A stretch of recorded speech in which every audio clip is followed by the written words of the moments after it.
Bon, ben, on va commencer. Qu'est-ce que tu en penses? Ouais, c'est parti.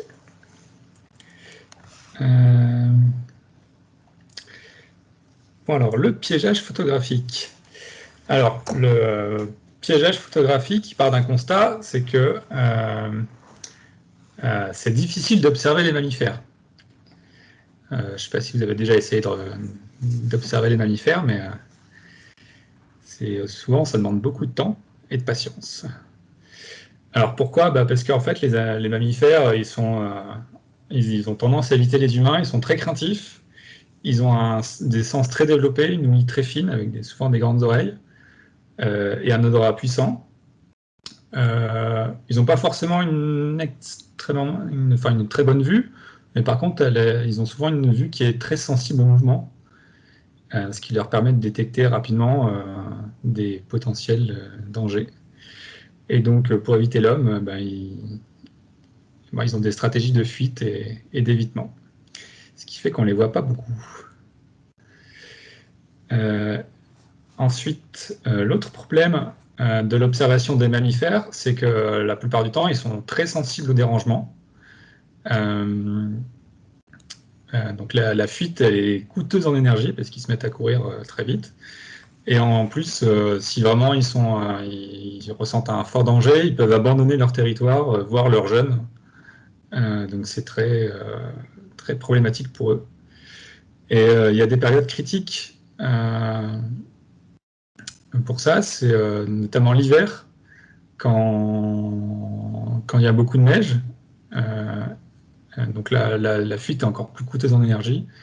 Et en plus, c'est une période pendant laquelle ils ont très peu de ressources, donc disponibilité en énergie assez faible. Et l'autre période assez critique, c'est quand ils ont les jeunes.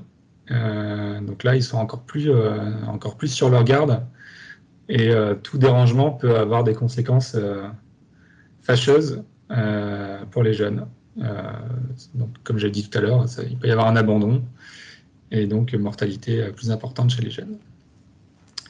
Et souvent, quand on se déplace en forêt ou en montagne, notre simple présence dérange. Donc il faut prendre des précautions quand on veut observer les mammifères, être discret, pas très voyant, pas faire trop de bruit.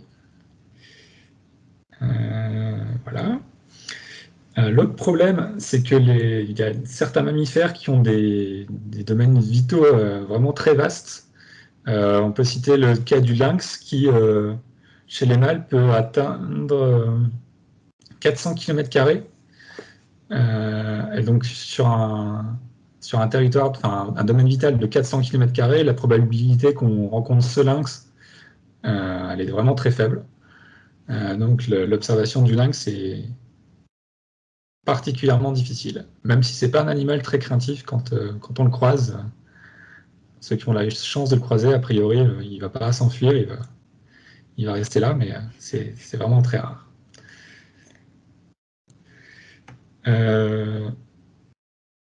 Autre problème, c'est qu'ils n'ont pas le même mode de vie. Enfin, certaines espèces n'ont pas le même mode de vie que nous.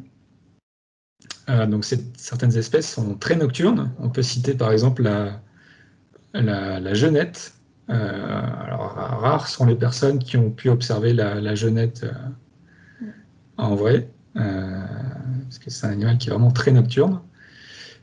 Et on peut aussi citer le blaireau, qui est plutôt nocturne et crépusculaire.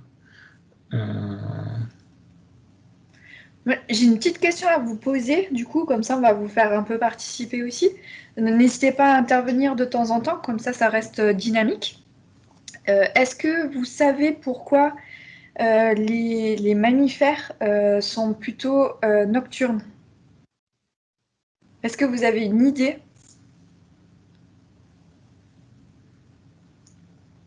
N'hésitez pas à répondre. Vous pouvez balancer n'importe quoi, tout ce qui vous passe par la tête. Il n'y a pas de problème, il n'y a pas de mauvaise réponse, on est là pour discuter. Évidemment.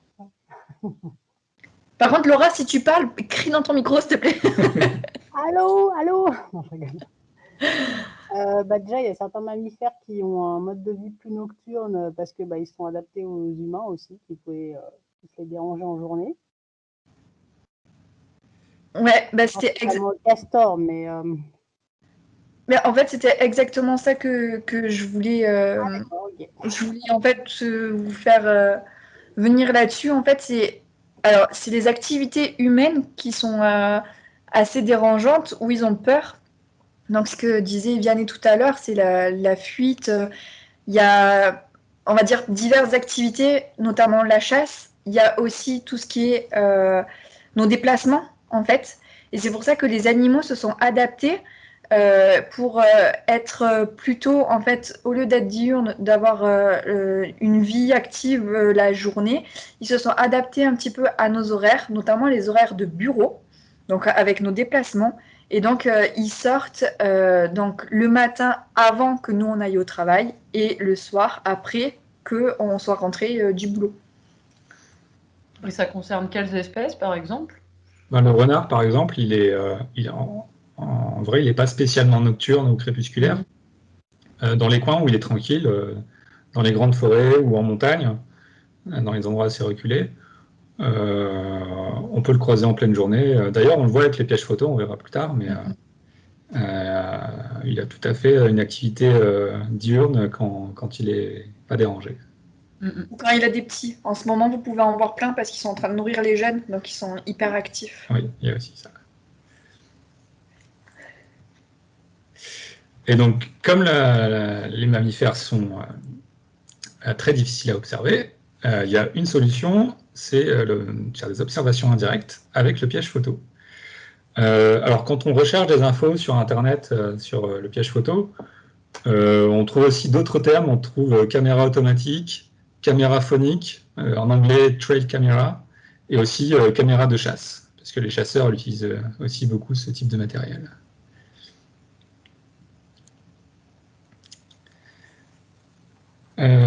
Alors, le fonctionnement d'un piège photo, alors c'est relativement simple. Et le fonctionnement, le piège photo dispose d'un détecteur de mouvement et il se déclenche quand il y a du mouvement. Donc, il ne va pas enregistrer 24 heures sur 24, sinon ça serait beaucoup trop, il y aurait beaucoup trop d'images. Donc, ça ne déclenche que quand il y a du mouvement. Et donc, ce qui permet d'avoir une surveillance 24 heures sur 24, 7 jours sur 7, et d'avoir des images de jour comme de nuit. Contrairement à nous, il est plutôt discret.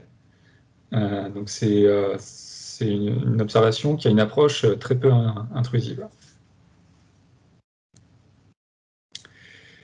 Donc au niveau du matériel, donc il y a plusieurs types de modèles. On a le piège photo classique. Donc c'est celui qu'on trouve le plus souvent. Donc il dispose de 3 modes, le mode photo, le mode vidéo ou le mode photo plus vidéo. Donc il y a énormément de choix. Il y a tous les prix, hein, ça commence de, allez, on va dire 30 € jusqu'à 200, 400 €, mais parfois. Donc il y a des modèles assez abordables. Il permet de faire des photos couleur de jour, enfin des images couleur de jour, et des images en noir et blanc la nuit. Donc la nuit, c'est avec un éclairage infrarouge.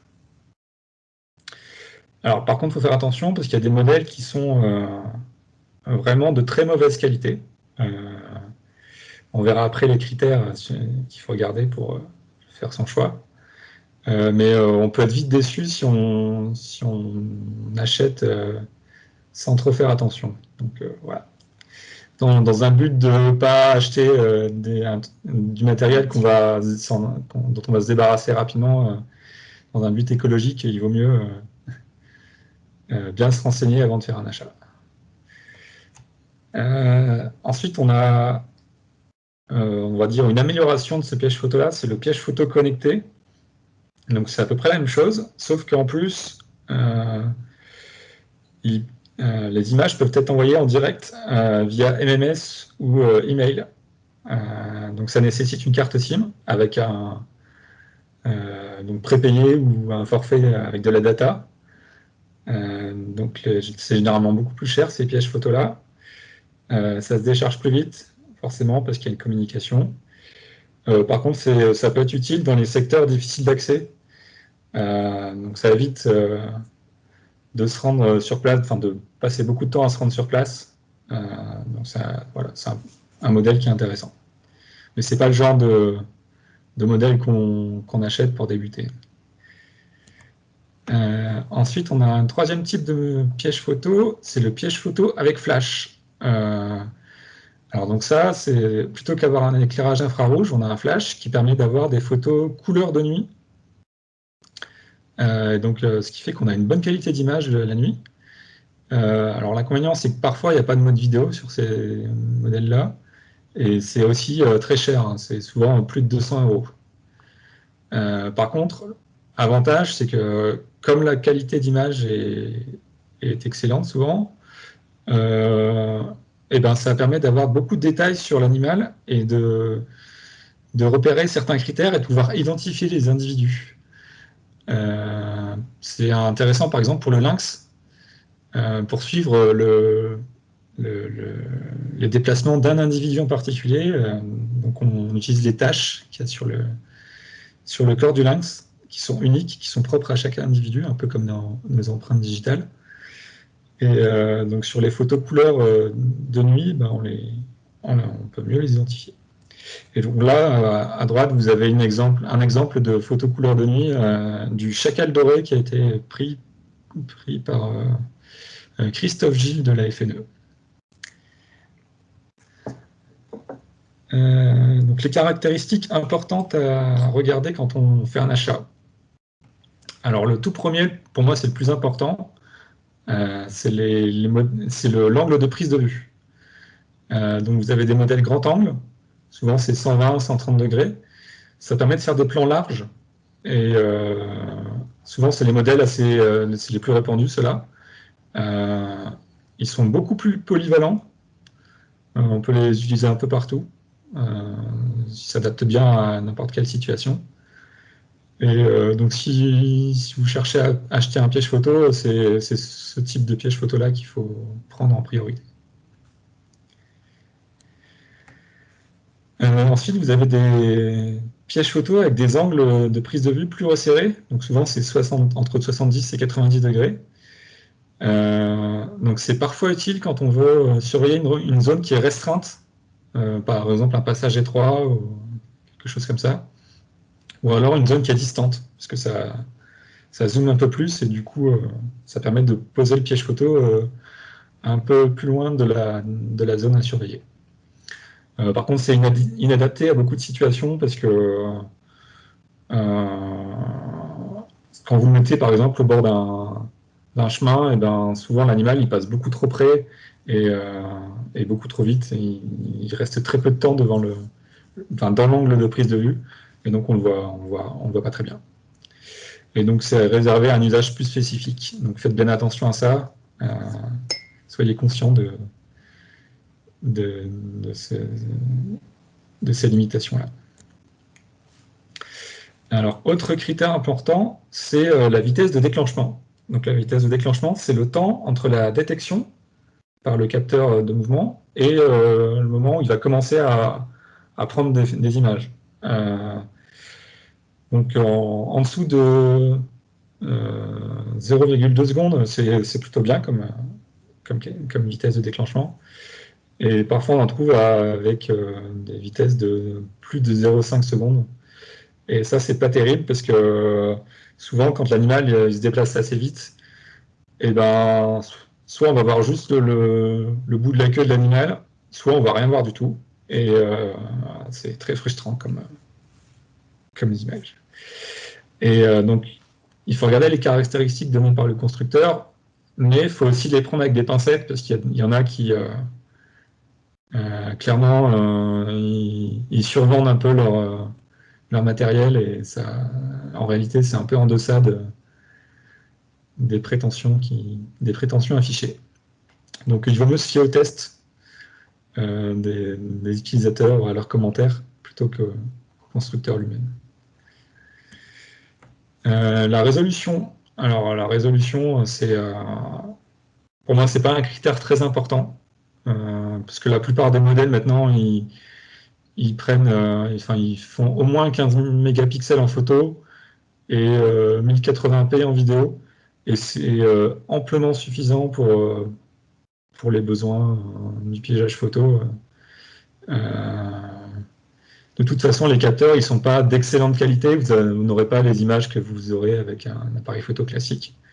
Donc, ça ne sert à rien d'avoir des millions et des millions de pixels. C'est inutile. Donc, voilà. Donc, il n'y a pas que le piège photo qu'il faut acheter. Il faut aussi acheter la carte mémoire. Et donc, il y a des caractéristiques importantes à regarder. Donc déjà, il faut avoir une carte qui soit adaptée au piège photo, donc il ne faut pas se tromper, format SD, micro SD. Si on veut prendre de la vidéo, c'est très important de prendre une carte SD de classe 10. Donc c'est des cartes SD avec une haute vitesse d'écriture. Si vous ne prenez pas des cartes SD de classe 10, si vous prenez des cartes SD de classe 1, vous allez avoir des gros problèmes en vidéo, vous allez avoir 1 ou 2 secondes de vidéo et puis après plus rien. Donc c'est vraiment important si vous voulez faire de la vidéo. Après, si vous faites que de la photo, vous pouvez prendre n'importe quelle carte mémoire, ça ira très bien. Si vous faites des vidéos en résolution 1080p, c'est quand même pas mal de prendre des cartes SD de 64 Go. Parce que 32 Go, c'est parfois un peu limite, on la remplit assez rapidement, selon les situations.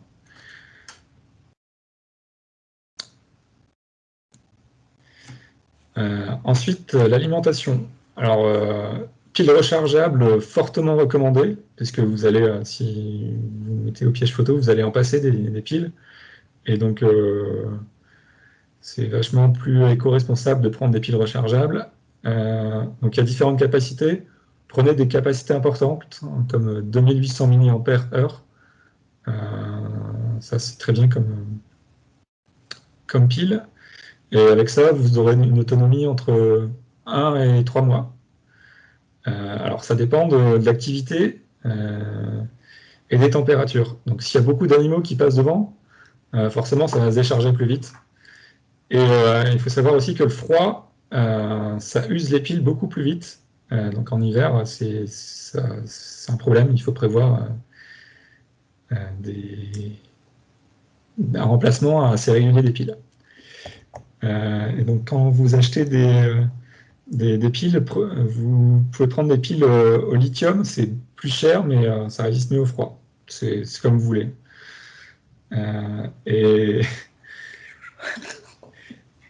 Et voilà, il y a un animal qui s'amuse souvent à passer devant les pièges photos toutes les nuits, plusieurs fois par nuit, c'est le mulot. C'est un animal qui est très nocturne et qui est assez hyperactif. Et donc, quand vous avez un mulot qui passe devant le piège photo, ben, ça use vos piles et vos cartes SD. La carte. Mais bon, on les aime bien quand même, les mulots. Donc, du matériel supplémentaire, donc ça, c'est optionnel. Donc, vous pouvez prévoir des jeux de piles supplémentaires. Ça permet de, quand vous allez relever le piège photo, de pouvoir changer les piles si elles sont usées et de ne pas devoir embarquer le piège photo à la maison parce que vous ne pouvez plus rien en faire. Donc c'est pratique d'avoir un jeu de piles de rechange. Des cartes mémoire supplémentaires pour la même raison. Après, l'autre technique, c'est d'avoir un petit lecteur de carte mémoire. Vous avez une petite image à droite. Donc ça ne coûte pas très cher, ça coûte 5 € à peu près.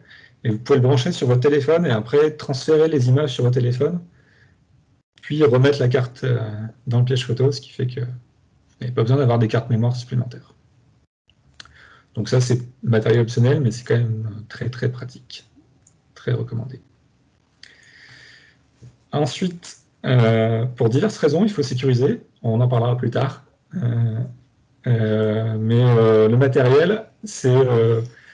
ce qu'on peut acheter, c'est un câble anti-vol, au moins 1,80 m, parce que quand on les attache sur les arbres, la circonférence des arbres, ça fait vite plus d'1,50 m, donc prévoyez assez grand.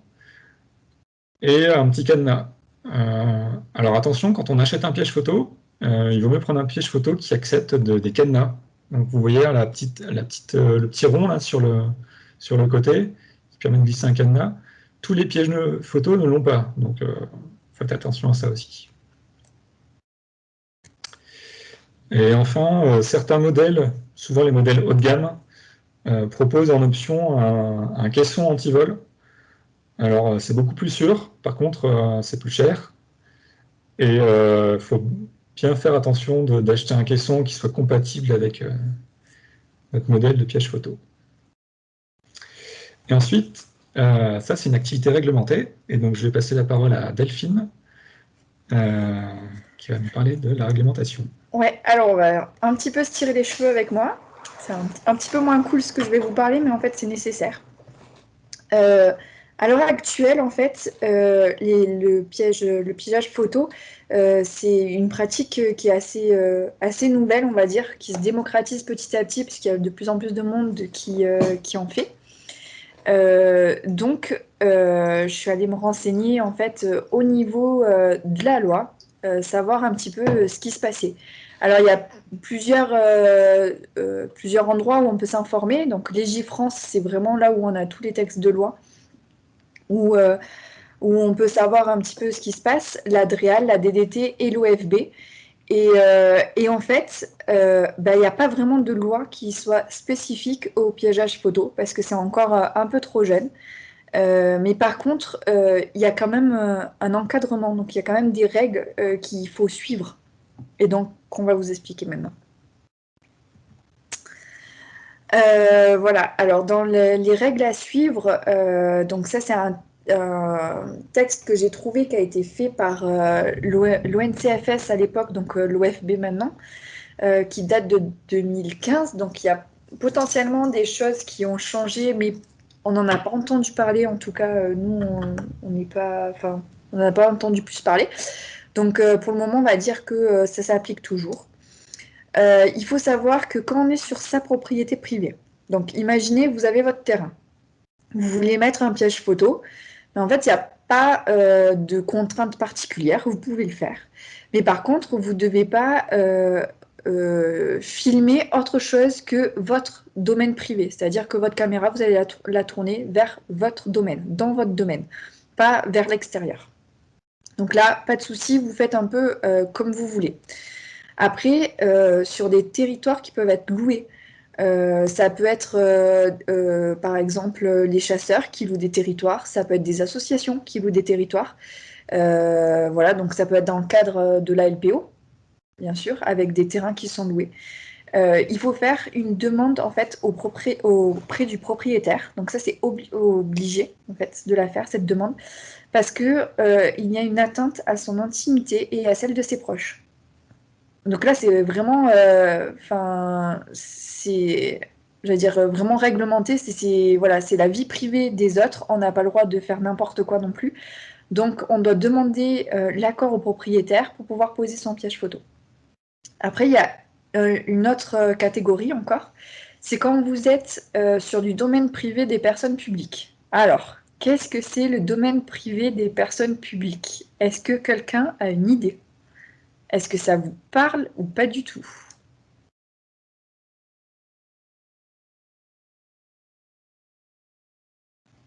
Allô, allô? Il y a des micros? Vas-y, Clara, t'as levé la main. Moi, je dirais la forêt parce qu'elle appartient bien à quelqu'un, elle est bien gérée par quelqu'un. Alors, la forêt, tu peux avoir du domaine strictement privé, mais tu peux avoir aussi des domaines privés des personnes publiques. Donc, c'est un bon exemple. En fait, ce qui est sous-entendu là, c'est, on va dire, des parcelles. Je vous parlais en termes de cadastre, désolé. Hein. S'il y a des choses que vous ne comprenez pas, que j'utilise des mots que vous ne comprenez pas, vous me le dites. Du coup, en termes de cadastre, c'est des parcelles. Donc, quand vous achetez une maison ou quoi, c'est une parcelle, ok? Donc, c'est une parcelle qui appartient à quelqu'un, d'accord? Donc, c'est une personne, mais qui peut accueillir du public. Donc, j'entends par là des collectivités, par exemple. Donc, avec un exemple un peu plus poussé qui va peut-être vous parler mieux, le département de la Haute-Savoie, il est propriétaire de forêts. D'accord? Donc, c'est du domaine privé, mais le public peut passer dessus. Donc, ça reste, on va dire, des personnes publiques. puisque c'est une collectivité aussi territoriale. Ok, je me fais comprendre. Donc en fait, le département a des parcelles forestières qui font partie en fait du domaine public. Donc dans ce cas-là, il faut demander au gestionnaire. Donc là, dans le cas précis que je vous dis, c'est le département. Il faut demander au département de pouvoir poser les pièges photos sur leur terrain. Pardon. Je me suis fait comprendre. Oui. Très clair. Ouais, ok. Donc voilà. Et donc dans chacun de ces 3 cas, voilà, la règle vraiment à suivre, c'est ce que je disais tout à l'heure, c'est vraiment bien orienter les caméras. Il faut vraiment rester sur l'intérieur en fait du domaine et pas aller filmer par exemple de la route ou alors tout ce qui pourrait être apparenté à un domicile. Vous n'avez pas le droit en fait de mettre un piège photo, j'allais dire par exemple en forêt, mais tourné vers un truc qui ressemblerait à une cabane, une maison, un truc de ce style. Ça, c'est totalement interdit. Et dans la pratique, il faut aussi éviter de les mettre sur les chemins de randonnée, là où il y a beaucoup de monde qui passe, parce que sinon il va y avoir des gens qui vont se plaindre. J'y arrive. Voilà. J'y arrive. J'y arrive parce qu'en fait, dans la réglementation, il y a une partie exploitation d'images. C'est-à-dire que vos pièges photos, vous les posez pour prendre en photo des animaux. Donc ça, le suivi de la faune, c'est totalement toléré. Par contre, ce qui n'est pas toléré, c'est d'avoir des personnes qui sont sur les photos. Donc, c'est-à-dire que quand vous avez des clichés avec des personnes, vous ne pouvez pas les exploiter. Vous êtes obligé de détruire en fait ces images-là. Ou alors, si vous voulez les exploiter, il faut demander l'autorisation à la personne qui est sur la photo. Spécialement, bon courage pour la retrouver. Voilà. Je pense pas que ça soit. Enfin, le plus facile, c'est vraiment de les effacer. Ça sert à rien de les utiliser. De toute façon, il n'y a pas vraiment grande utilité. Par contre, ce point-là, ça implique en fait une protection des clichés, donc une protection du piège photo. Tout à l'heure, Vianney, vous parliez de la protection pure et dure pour le vol ou pour. Ça peut être des chocs aussi, enfin n'importe. Qui peut avoir sur les pièges photos. Moi, je vous parle vraiment de la protection en fait des clichés. Et donc, dans ce cas-là, c'est soit vous protégez au niveau de la carte SD, donc il faut qu'elle soit pas non disponible, donc avec le boîtier comme vous a montré Vianney tout à l'heure sur l'image, ou alors avec le cadenas qui ferme vraiment le piège, ou alors il faut que les données soient chiffrées. Chiffré. Oui, chiffrées, oui, c'est ça. Pardon, je commence à fatiguer, je crois. Voilà, donc ce qui n'est pas évident, donc je pense que le plus simple en fait dans l'utilisation, c'est de faire ce que Vianney vous disait, c'est de mettre le câble autour de l'arbre avec le cadenas qui prend et le câble et le piège photo, et comme ça on est tranquille. On n'a pas vraiment de loi, mais quand même côté pénal, il y a des petits points qui sont importants et c'est pour ça que j'insiste sur la réglementation en fait. Tout à l'heure, je vous disais, l'exploitation des images, c'est que la faune. Pour le côté humain, il y a une exception.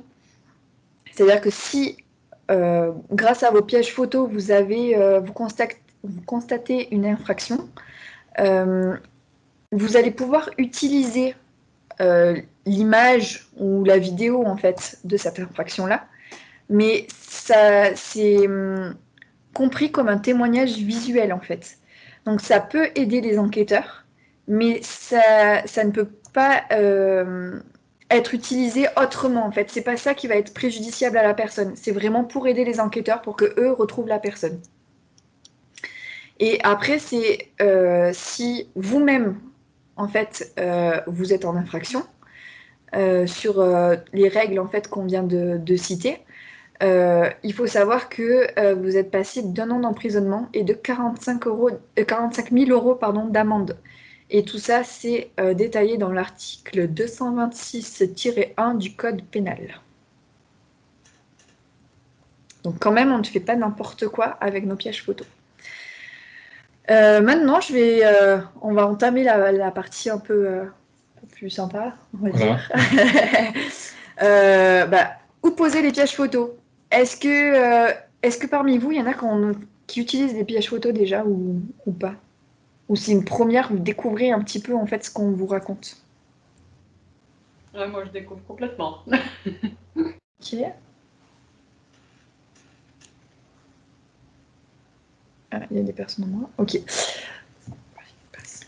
Donc du coup, en première partie, en fait, il faut regarder un petit peu qu'est-ce que vous voulez prendre en fait. Pourquoi vous voulez poser votre piège photo? Donc pour inventorier les espèces sur un territoire donné, il faut peut-être commencer par chercher en fait sur ce territoire des lieux de passage, des indices en fait.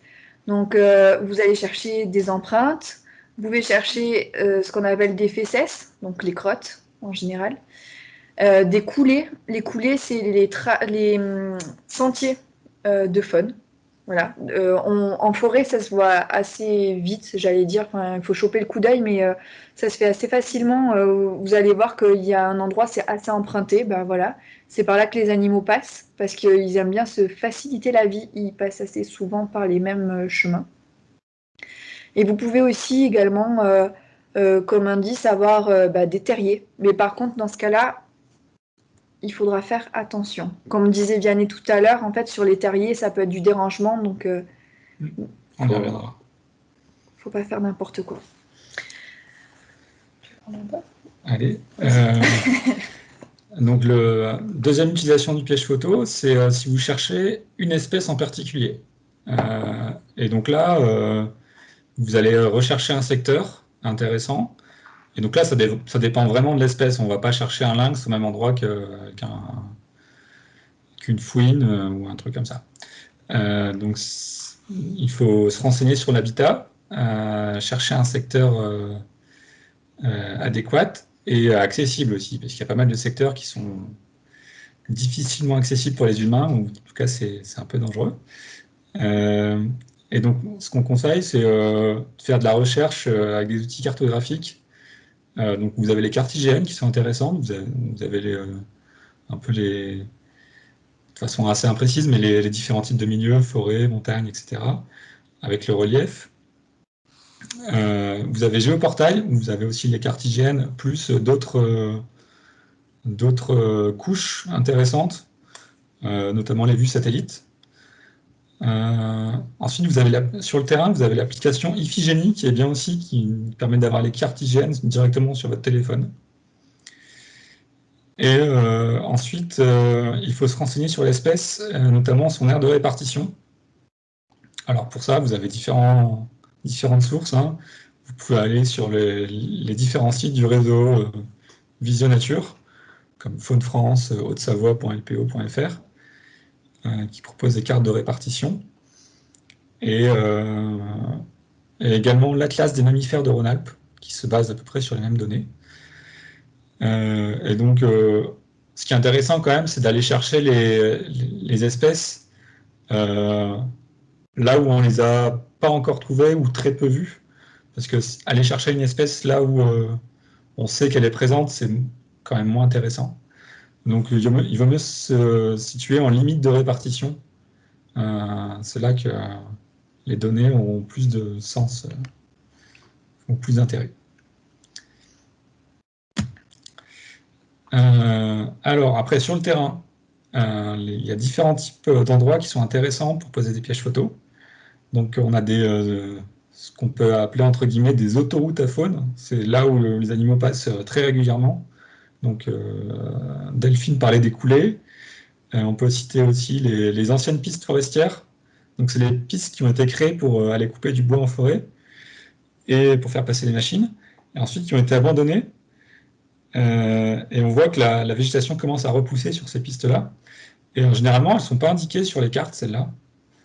Et donc, elles sont très peu empruntées par les humains. Par contre, les animaux passent souvent dessus. Ce qui est intéressant aussi sur ce type d'endroit, c'est les croisements.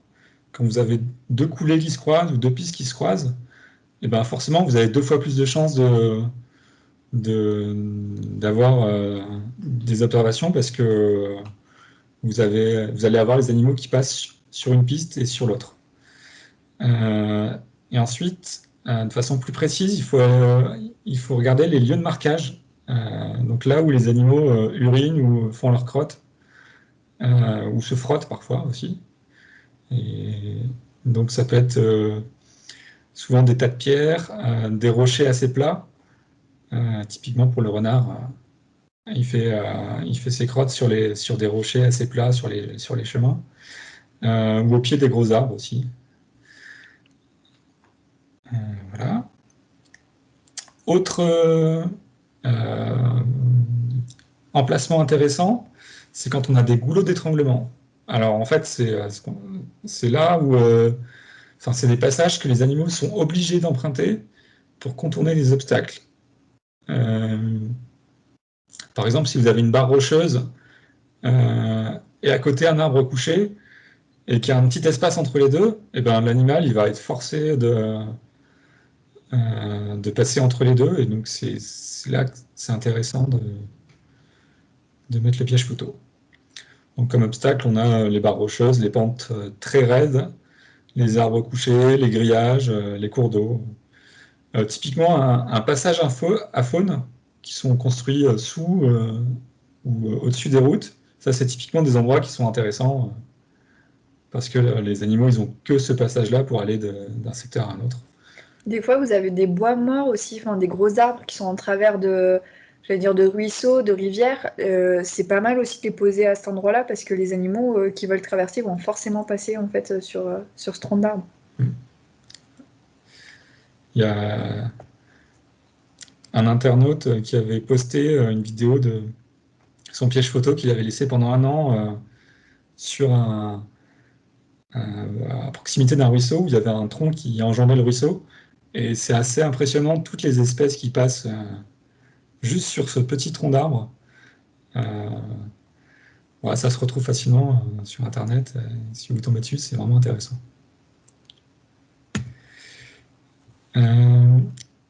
Autre endroit intéressant, c'est au pied des barres rocheuses.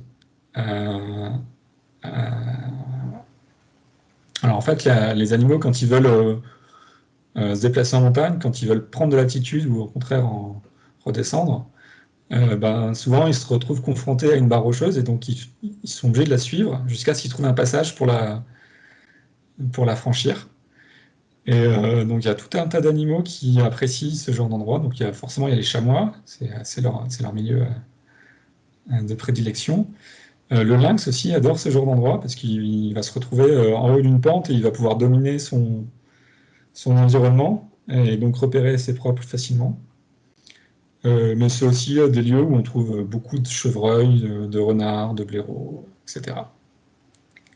Par contre, pour le coup, quand vous y allez, si vous le faites, faites attention. Par expérience, c'est pas toujours facile d'y accéder. Et aussi, si vous êtes dans des endroits où, en Haute-Savoie, on a des gens partout. Il faut dire ce qui est, c'est de plus en plus, il y a des gens vraiment partout. Si vous allez près de barres rocheuses, faites attention qu'il n'y ait pas des gens au-dessus, parce que eux, en marchant, ils peuvent faire décrocher des petites pierres ou n'importe, et vous pouvez vous les prendre dessus. Les chamois aussi, ça arrive qu'ils fassent rouler des pierres, donc faut faire attention. Voilà.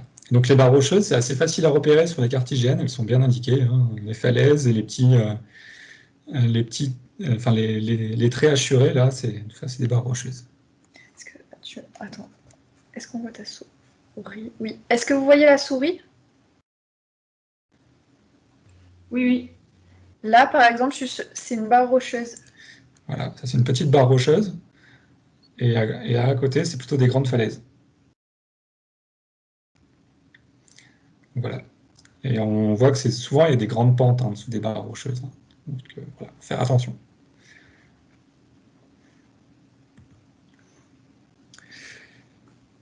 Tu peux continuer? Allez. Du coup, ce qu'on disait, les points d'eau, c'est assez intéressant de mettre des pièges photos à proximité, parce que tous les animaux ont besoin de boire et pas que. Et du coup, que ce soit des petites mares, des ruisseaux, enfin un peu n'importe. En gros, vous pouvez avoir énormément d'espèces qui viennent au niveau de votre point d'eau et que vous pourrez avoir sur votre piège photo. Surtout si en fait c'est un point d'eau qui est assez isolé en fait sur le secteur où vous êtes. Donc là c'est pareil, il y a beaucoup de vidéos qui tournent sur le net où les gens en fait ont mis des pièges photos juste devant des points d'eau et c'est juste, enfin c'est vraiment sympa à regarder où on voit défiler les espèces au fur et à mesure de la journée.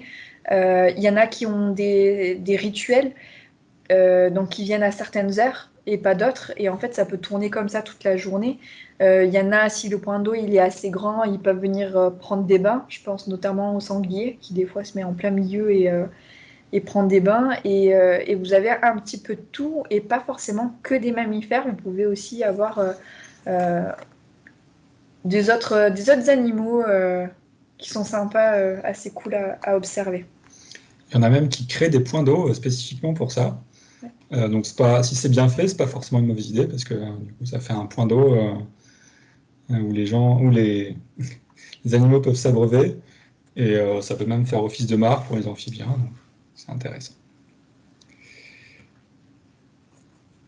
Il y a quelques spécificités en fait selon les espèces. Euh, on peut en fait poser les pièges photos voilà, selon leurs spécificités. Du coup, bah, vous voyez en photo à gauche, c'est un chantier de castor. Le castor va revenir dessus régulièrement pendant un certain temps. Donc, si vous le découvrez assez tôt, vous pouvez mettre le piège photo et vous pourrez le voir revenir nuit par nuit pour pouvoir continuer son chantier et finir par abattre l'arbre. Et, euh, et donc, d'autres spécificités, c'est les troncs d'arbres couchés, comme on vous disait tout à l'heure, qui sont assez appréciés de plusieurs espèces, comme la martre qui adore passer dessus, les écureuils. Il peut y avoir aussi des lynx qui adorent passer sur les troncs d'arbres. Voilà, c'est quelques, quelques petits points comme ça qui, à l'œil, peuvent vous sauter sur le terrain et vous dire bah, c'est là que je vais placer mon piège, comme ça je pourrais avoir des animaux. Alors ensuite, il y a les terriers.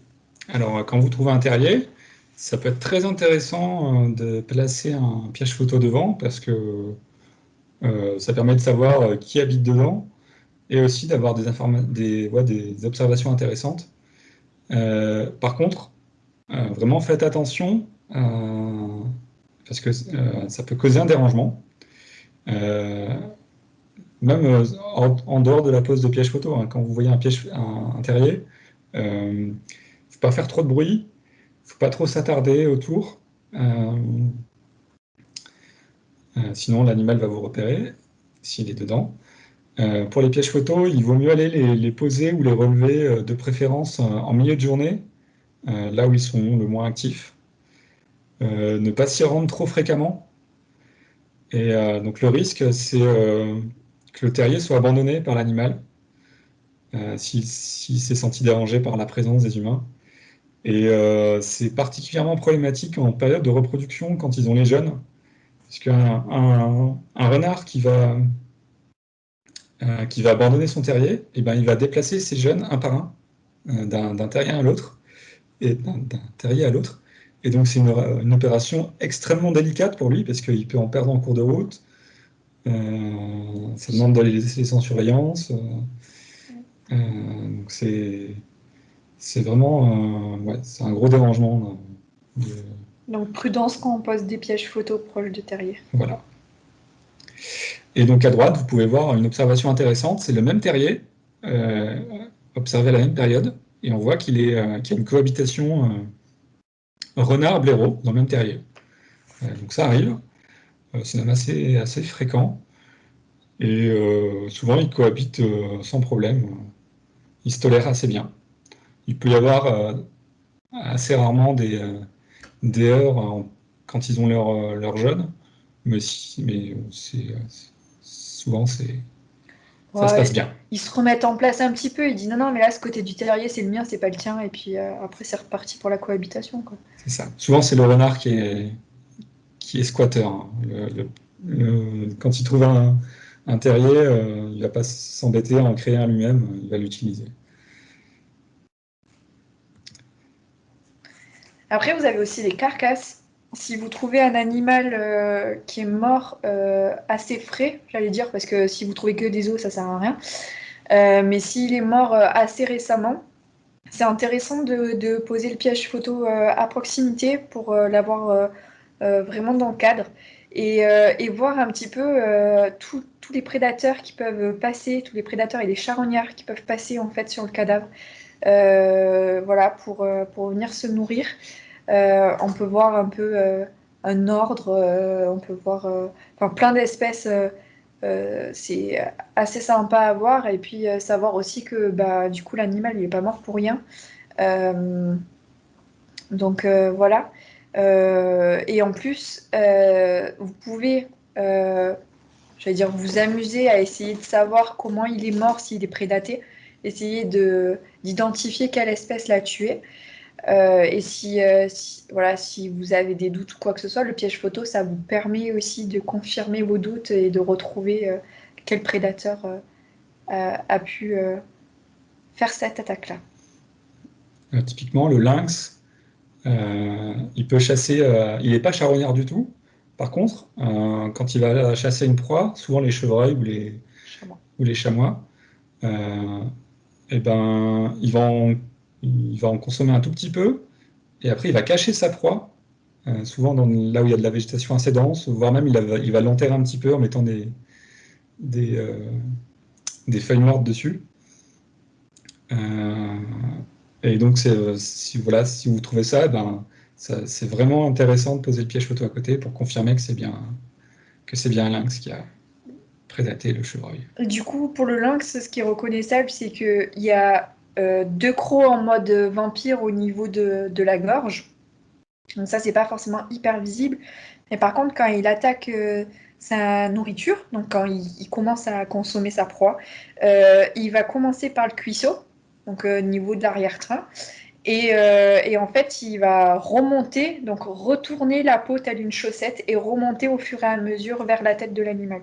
Et il vient se nourrir pendant une semaine sur un cadavre. Donc vous pouvez faire de jolis ops après via les pièges photos.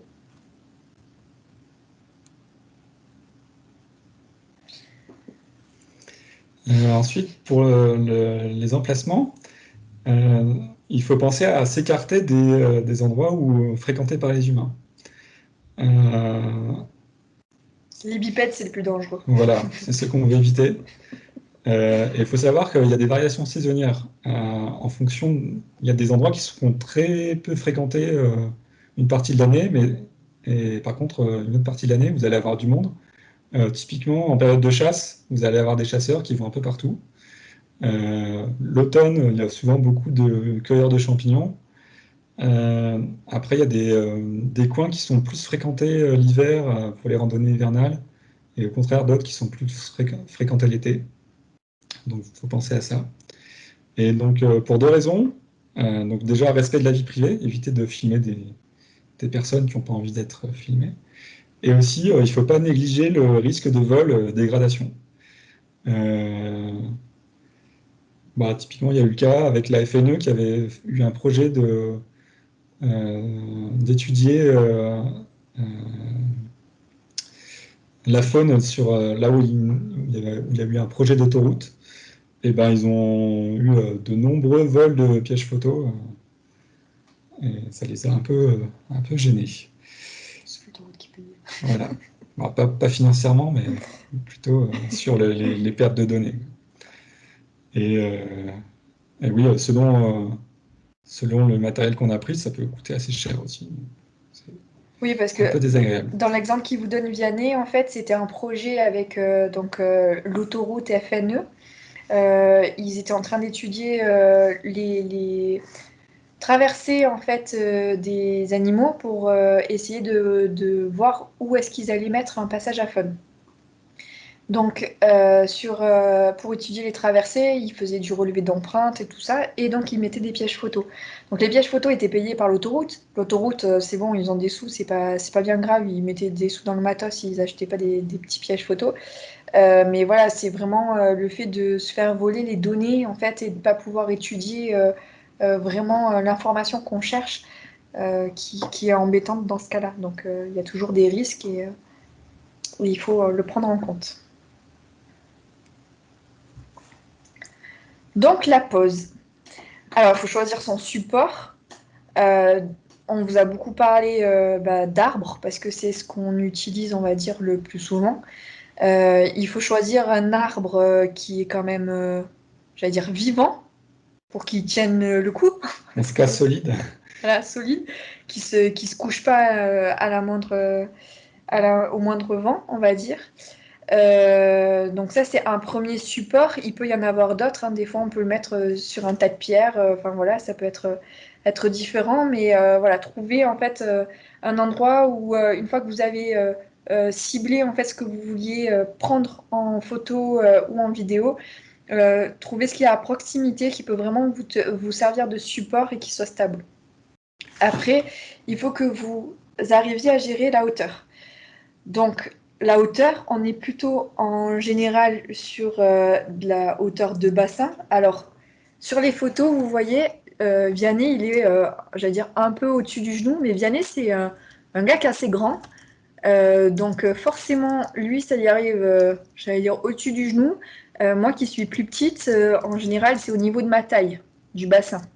Donc, en gros, que ça soit à hauteur, j'allais dire, d'animal de taille moyenne. Donc, taille renard, chevreuil. Enfin, il faut que vous ayez ça en tête, puisque ça va être ces espèces-là que vous ciblez, si c'est celle-là que vous voulez avoir.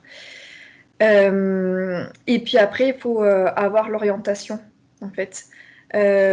Qui souvent, en fait, ce qu'on fait, c'est qu'on les incline on les met légèrement plus haut et on les incline vers le bas. Comme ça, on peut vraiment avoir une belle vue sur les animaux qui peuvent passer. Il y a aussi quelque chose auquel il faut faire vraiment attention. C'est là, je vous dis en fait, en gros et en général, et ce que je vous dis, notamment sur la hauteur, c'est sur du terrain plat. Il faut s'adapter en fait au contexte dans lequel vous êtes. Si vous êtes au niveau de barres rocheuses notamment, vous pouvez vous trouver vite en pente. Donc forcément, vous allez les mettre plus haut. Vous n'allez pas le mettre à hauteur du bassin, vous allez le mettre plus haut puisque le passage sera légèrement en hauteur. Ou moins inversement, si le passage est en contrebas, du coup, c'est peut-être. Enfin, en contrebas, c'est pas la meilleure idée au monde, mais voilà, il faut vraiment que vous fassiez attention à la topographie. Il faut également que vous fassiez attention à la végétation.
Et après tout ça, le mieux, c'est quand même de transmettre les observations sur Visionature.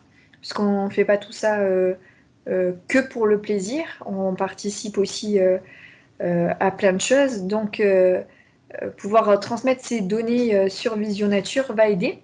Donc, après, vous avez faunefrance.org, haute-savoie.lpo.fr ou l'appli Naturaliste pour pouvoir les mettre. Sachant qu'il y a aussi des pièges photos qui ont des très bons micros. Des fois, vous pouvez avoir, grâce aux vidéos, des déclenchements avec un micro formidable et vous pouvez capter des chants d'oiseaux. Si vous les connaissez un petit peu, ça permet aussi de mettre des données, surtout pour les nocturnes, c'est assez sympa. Voilà. Et ça vous permet du coup de partager avec d'autres personnes et dire, pouvoir communiquer un petit peu sur quel secteur on a réussi à avoir des ops assez sympas. Alors, petite mise en garde sur la publication des images et des données. Il y a certaines espèces qui sont très sensibles, notamment les grands prédateurs, les espèces chassables, les blaireaux par exemple. Donc, il faut quand même être assez discret sur l'emplacement, enfin ne pas révéler l'emplacement exact. Donc sur les réseaux sociaux, être assez discret. Si vous trouvez un lynx, ne dites pas je l'ai vu à tel endroit. Il faut rester assez vague. Après, sur Visionature, donc il y a certaines espèces qui sont automatiquement protégées, donc c'est-à-dire qu'elles sont visibles que de la part de certaines personnes, enfin pour certaines personnes.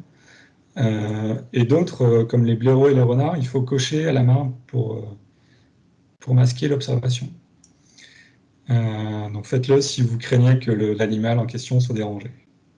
De toute façon, sur les données, notamment de blaireaux, là, les vérificateurs, pour ceux qui ont l'habitude de mettre des données, les vérificateurs de la LPO, ils vous demandent systématiquement sur le blaireau vu vivant de mettre la donnée en protégé, à cause du déterrage, notamment.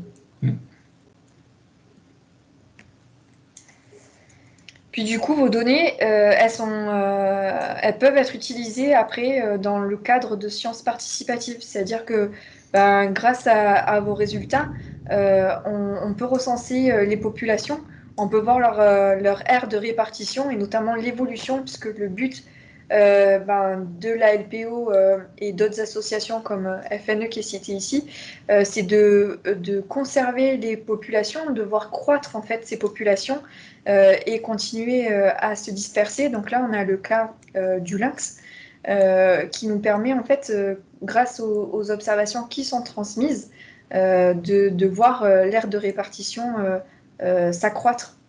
Donc savoir si la population se porte mieux que ce qu'elle était il y a plusieurs années en arrière.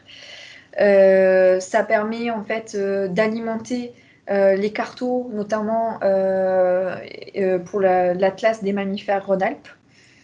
Voilà, avec l'identification et le suivi des individus, puisque comme on vous disait tout à l'heure, le cas du lynx, c'est les taches qu'il y a sur son pelage. En fait, c'est une empreinte, comme une empreinte en fait pour vous, en fait. On peut détecter l'individu et pouvoir le suivre, même des fois dans ses déplacements, grâce à un réseau en fait, de personnes qui posent des pièges photos. On peut savoir que le lynx vient d'Allemagne, est passé par les Vosges et est arrivé dans le Jura, par exemple. Voilà, et du coup, au niveau éthologie, donc comportemental des espèces, on peut savoir un petit peu ce qui se passe dans la nature entre les espèces, enfin, dans un même groupe d'espèces, avoir un peu un cycle de vie voilà, sur ce qui se passe au quotidien, ce qui se passe un petit peu par saison, et aussi les différents impacts qu'il peut y avoir, comme le changement climatique et les activités humaines. Et en parlant de changement climatique, il y a en fait une structure qui s'appelle le CREA, qui travaille sur le changement climatique, en fait, le comportement des animaux et le changement climatique. Et ils ont posé pas mal de pièges photos sur le Mont Blanc, il me semble. Ouais, sur le massif du Mont Blanc. Sur le massif du Mont Blanc. Et ils demandent en fait à participer. Donc c'est ce qu'on dit en fait. On parle de sciences participatives, c'est-à-dire que c'est en ligne et ils mettent en fait les photos des pièges photos. Et comme on vous disait tout à l'heure, en fait le tri est très chronophage. Donc là, ils demandent aux internautes de participer et d'identifier les espèces qu'ils peuvent voir sur les pièges photos. Et eux, en fonction de là où ils sont placés, ces pièges-là, l'altitude, ils peuvent avoir des données importantes en fait vraiment du comportement face au changement climatique. On vous mettra le lien du projet sur le groupe jeune sur Facebook. Il a déjà été partagé il y a quelques mois, mais on va le remettre. Et vous verrez, c'est vraiment intéressant.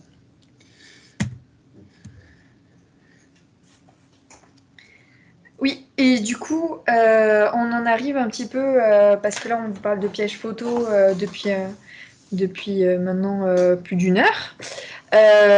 En fait, au sein de la LPO, on est pas mal de bénévoles actifs à poser des pièges photos. Je ne sais pas si c'est votre cas, je ne sais pas si en fait c'est quelque chose qui vous tente. Je pense que si vous êtes là ce soir, c'est quand même ça vous intéresse. Mais si vous voulez être actif sur cette pratique-là. Mais du coup, il y a un groupe mammifère au sein de la LPO Haute-Savoie et on va bientôt avoir une réunion qui va bientôt se dérouler en présentiel de préférence. C'est pour ça qu'on n'a pas encore de date qui est affichée. Et on espère, en fait, pour les personnes qui posent des pièges photos, pouvoir se réunir, pouvoir discuter, parce qu'à l'heure actuelle, c'est pas trop ce qu'on fait, et pouvoir se coordonner pour pouvoir poser notre matériel à différents secteurs, sur différents secteurs, essayer créer un petit peu une force au niveau des bénévoles pour pouvoir avoir plus de données et éviter qu'on soit plusieurs à prospecter le même massif alors qu'on pourrait se dispatcher un petit peu sur la Haute-Savoie. Donc ça fait partie de l'entraide, voilà, au sein de la LPO, de notre réseau. Et après, on peut avoir une entraide grâce à ce groupe-là sur l'identification et le choix et l'utilisation du matériel. Donc si jamais vous avez du matériel, vous posez des pièges photos ou vous souhaitez le faire, faites-vous connaître auprès de nous, qu'on puisse faire remonter en fait les informations et que vous puissiez être invité à participer à cette réunion-là. Et on vous remercie pour votre attention. Et si vous avez des questions, allez-y, n'hésitez pas. C'est le moment. Moi, j'aurais une petite question. Bon, je ne sais pas encore si je me lancerai dans la pose de pièges photo, mais par exemple, vous deux, du coup, auprès de qui est-ce que vous avez fait des demandes pour poser des pièges photos? Enfin, je ne me rends pas du tout compte de si c'est compliqué, ces démarches-là. Alors, en fait, nous avec Vianney, c'est parce qu'on fait partie du groupe jeune, on se connaît, donc on sait. Moi, je savais que Vianney posait des pièges photos. Ça faisait un moment que je voulais des pièges photos, donc en fait, avec Benjamin, on s'est renseigné auprès de Vianney qui connaît pas mal le matériel. C'est pour ça que c'est lui qui vous a fait la présentation du matériel ce soir. Savoir qu'est-ce qu'on pouvait acheter comme matériel. Donc il nous a indiqué, on a acheté nos pièges photos et puis on a commencé à les poser. Au départ, c'était des tests, donc on les a posés en fait pas en pleine nature. C'était juste des tests, voir un petit peu comment, quel programme suivre, enfin voilà, un peu quel menu utiliser, enfin quel programme utiliser. Et puis après, on a commencé à les mettre en nature. Et puis récemment, avec Vianney, on s'est contacté. Et puis on s'est dit, voilà, il y a un secteur à prospecter par là-bas qui est intéressant pour telle espèce. Vas-y, on y va tous les deux, ok. Donc on a posé nos pièges photos. Et donc nous, on se connaît. Comme on vous disait tout à l'heure, en fait, les pièges photos, parfois ça se fait voler. Donc les gens ne parlent pas trop de où ils posent les pièges photos. Et donc c'est pour ça qu'à l'heure actuelle, on est un peu tous dispatchés, dispatchés, on fait un peu tous notre truc dans notre coin. Et en fait, là, c'est le groupe Mammifère, c'est Jean-Claude Louis, qui est le bénévole référent pour ce groupe-là, qui sait en fait qu'il y a des pièges photos qui se posent à droite à gauche. Alors comment il a su, je ne sais pas exactement. Mais du coup, il a envoyé un mail aux personnes qui sont dans le groupe en disant bon ben voilà, on est plusieurs à poser des pièges photos et donc il faudrait qu'on en discute et qu'on se coordonne pour pouvoir avoir des résultats, j'allais dire, enfin optimiser nos résultats en tout cas. Voilà, donc c'est comme ça qu'on l'a su et qu'on se fait passer l'info et on s'est dit que ce soir c'était aussi le moment en fait de le dire aux jeunes qui ont des pièges photos et de faire remonter l'info et d'inviter les jeunes du coup à participer à cette réunion-là. Mhm. Ok. Ok, bah, super présentation, en tout cas, c'est hyper intéressant, concret. Eh bien merci. Hein. S'il n'y a pas d'autres questions, là, ce qu'on voulait faire après, c'est essayer de vous montrer quelques images, enfin, quelques séquences vidéo intéressantes, amusantes. Ouais, parce que des fois quand même, on kiffe ça et du coup on voulait quand même vous faire partager nos petits kiffs quoi. Alors, le problème, c'est qu'avec Teams, je suis pas sûr que ça passe bien, mais on va essayer quand même.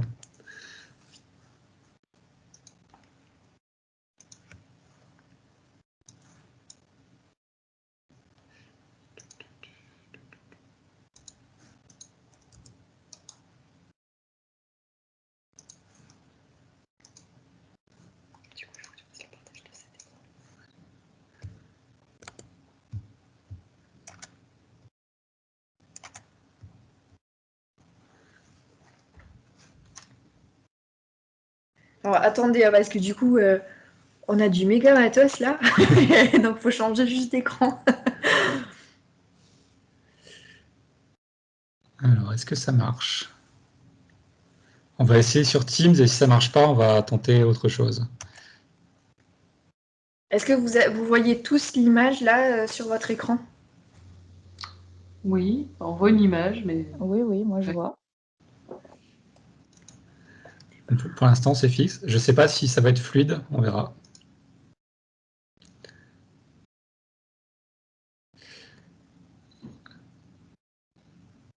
Ça passe de votre côté? ouais, super. Ok. Moi, c'est nickel. Donc là, c'est une belle biche. Donc vous voyez que bon, c'est un saccade un peu, mais c'est pas mal. Là, c'est un piège photo qui fait des images assez belles et pour un prix qui est pas très cher. Hein, c'est moins de 60 €.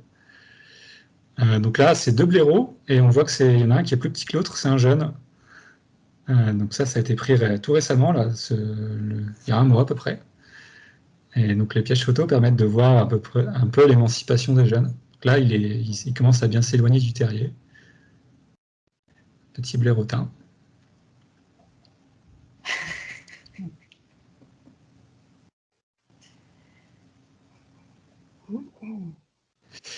Donc là, c'est près de chez Benjamin, le copain de Ouais, en Delphine. fait, il y a à droite, c'est un jardin et à gauche, c'est une autoroute.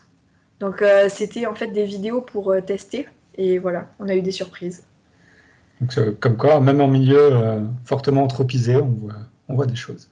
Ça, c'est un blaireau semnose qui se balade en pleine journée. Donc, c'était assez sympa. Enfin, en pleine journée, en matinée quand même. Comme quoi, le blaireau n'est pas totalement nocturne et crépusculaire. Un cerf, donc on voit qu'il a perdu ses bois et que ça commence à repousser. Un chamois un peu curieux. Donc les animaux repèrent assez vite le piège photo en général. Et on a environ trois types de réactions, soit indifférence totale, soit curiosité, comme ici. Et parfois, ils ont peur. Souvent, la première fois qu'ils passent devant, ils ont peur, ils sursautent un peu, ils ont un mouvement de recul. Mais ça ne dure pas, hein. C'est seulement la première fois.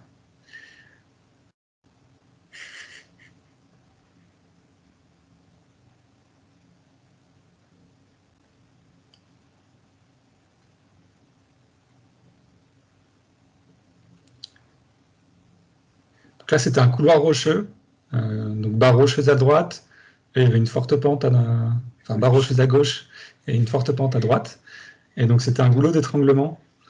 Donc c'est un endroit assez intéressant. Encore un chamois curieux du piège photo.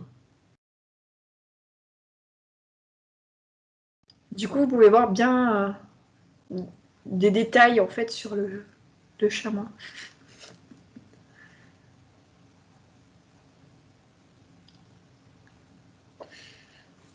Et donc là, on voit bien que le chamois, il a une ligne noire sur le dos.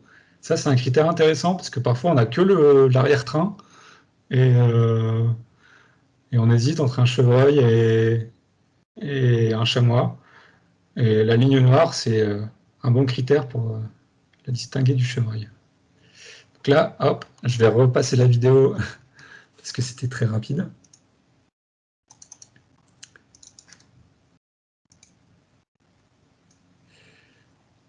Donc là, on voit qu'il y a un chat qui est arrivé par le bas. Et bon, on voit qu'une partie, mais sur ce qu'on voit, il a tous les critères du chat forestier. Ligne noire sur le dos, très peu de rayures sur les flancs, un grand manchon noir au bout de la queue, une queue un peu rayée. Donc ça serait bien d'avoir d'autres images pour confirmer.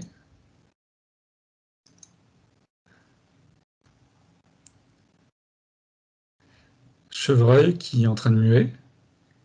Et potentiellement une femelle pleine. Oui. Alors ça, c'était pendant le confinement, dans mon kilomètre autorisé à Annecy, et ben, on trouve des chevreuils. Hein. Là aussi, mais un peu du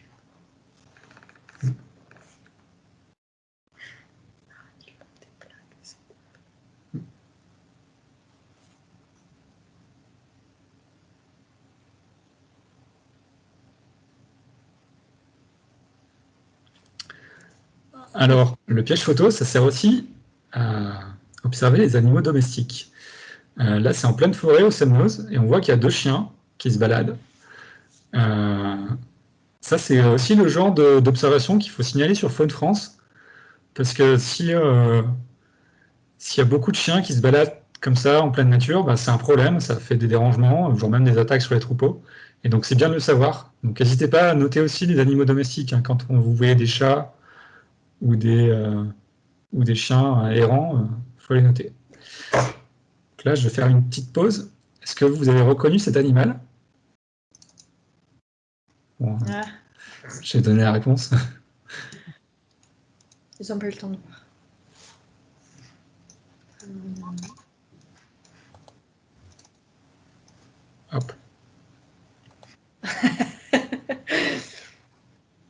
C'était en dessous.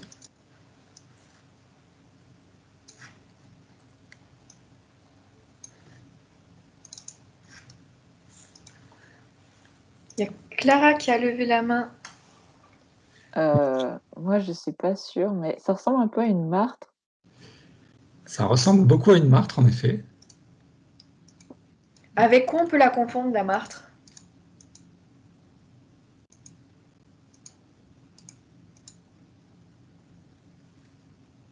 Est-ce que vous savez quel autre animal il ressemble fortement à la martre? Une fouine? Ouais. Et du coup, est-ce que vous savez faire la différence entre les deux? Non. Non, pas du tout. Alors, il y a plusieurs différences. Déjà, l'habitat n'est pas tout à fait le même. La fouine, on aura tendance à les trouver vers les coins rocheux ou alors proches des habitations, dans les bocages, etc. Mais on peut aussi la trouver un petit peu en forêt. Par contre, la martre est exclusivement forestière, il faut vraiment des grandes forêts. Après, sur les critères physiques, la martre a un pelage plus foncé et elle a une bavette jaune. Alors sur les images en infrarouge, ça ne se voit pas ces critères-là, les couleurs elles sont faussées. Donc il faut se baser sur un dernier critère, c'est la bavette blanche. Chez la fouine, elle redescend sur les 2 pattes. Donc là on voit bien, patte gauche, patte droite. Donc c'est une fouine. Tandis que chez la martre, on a juste une bavette jaune qui est juste Qui descend au niveau du poitrail, Ouais, en fait. voilà, Elle juste au niveau s'arrête du au poitrail. poitrail. Voilà. Et donc là, c'est une fouine.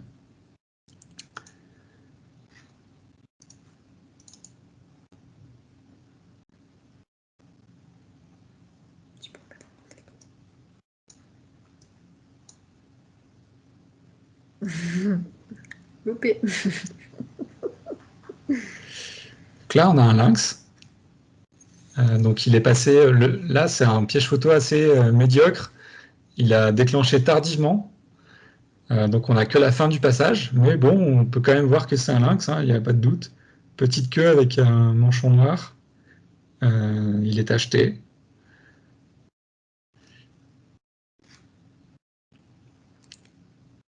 Et puis après, c'est l'œil. Il faut faire son œil, en fait. Ça. Et là, c'est sans doute le même.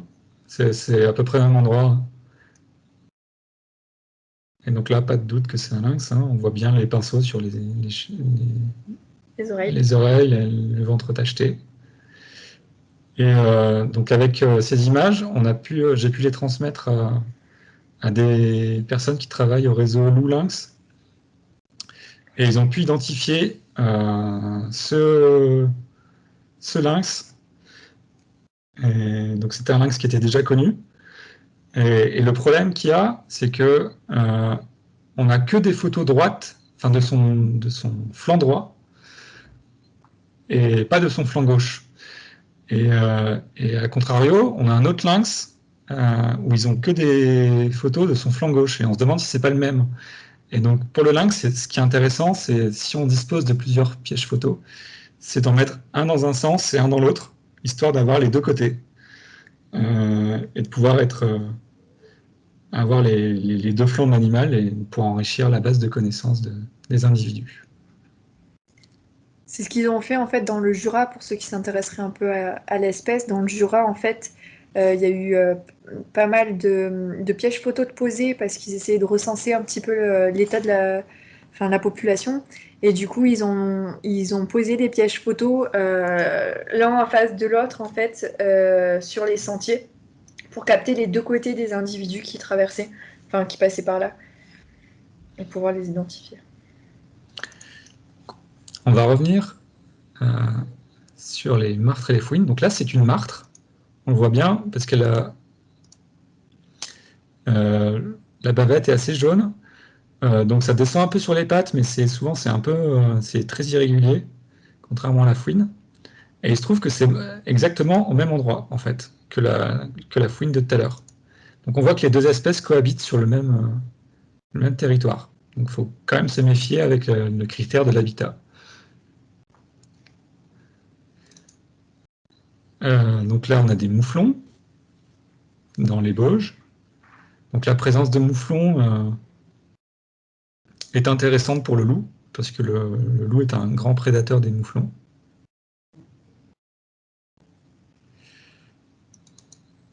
Alors là, j'ai une vidéo un peu drôle.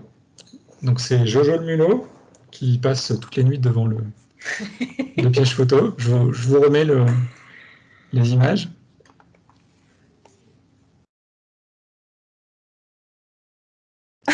Voilà, ça c'est Jojo le mulot. Et il aime faire des sauts devant la caméra. Retour dans le jardin. à proximité des jardins.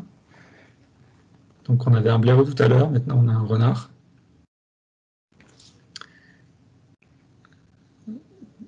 Et en plus on voit que bon, il est en pleine journée, enfin 7h du matin. Matinée, ouais. 7h du matin. Hop. Alors, là, c'est au pied d'une barre rocheuse. Typiquement, c'est un endroit où je ne sais plus si j'avais mis de la valériane ou de l'urine. Mais en tout cas, le renard a très bien senti et il a fait un marquage exactement à cet endroit-là. Donc, comme quoi, ça fonctionne bien. Et on voit que c'est une renarde parce qu'on voit des mamelles ici, là. Et donc, ça veut dire que soit elle a des petits, soit elle n'est pas loin de les avoir.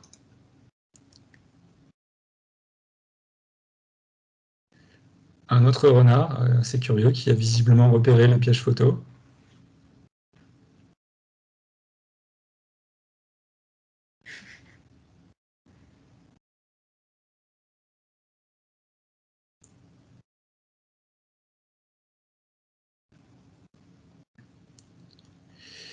Et enfin, un sanglier qui n'est pas tout seul.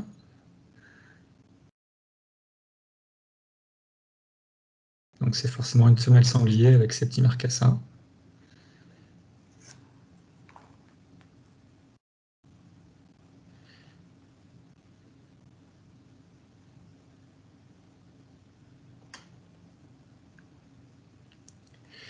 Voilà, on a à peu près fait le tour des images qu'on voulait montrer. On a beaucoup d'autres, mais on les partagera sur le groupe jaune, hein, c'est les plus intéressantes. Voilà. Est-ce qu'il y a d'autres questions après visionnage des images? Ouais, tu disais tout à l'heure, Vianney, que tu pouvais trouver un piège photo tout à fait abordable pour 60 €. Euh, On parlait d'un piège qui valait une soixantaine d'euros, là, mais sinon, enfin, toi, c'est quoi le prix moyen que tu mets dans un piège photo? Après, j'imagine que ça. J'essaie de pas mettre plus de 60 € parce que après ça, s'il y a un vol ou une dégradation, ça fait quand même cher. Et bon, alors faut savoir qu'il y a des pièges photos. En fait, il y a deux catégories de prix. Il y a les pièges qui coûtent environ entre 40 et 70 €, on va dire. Et après, tu as des pièges photos qui coûtent vite dans près de 200 €. Moi, je fais le choix d'avoir des pièges d'avoir plusieurs pièges, histoire de couvrir du terrain, même si les images ne sont pas forcément au top, mais même celles-là, je trouve qu'elles sont déjà bien, hein. Et alors, le modèle dont je parlais tout à l'heure, bah, c'est celui-là, c'est le Campark T86. Neuf, il a 60 €, mais des fois, il y a des promotions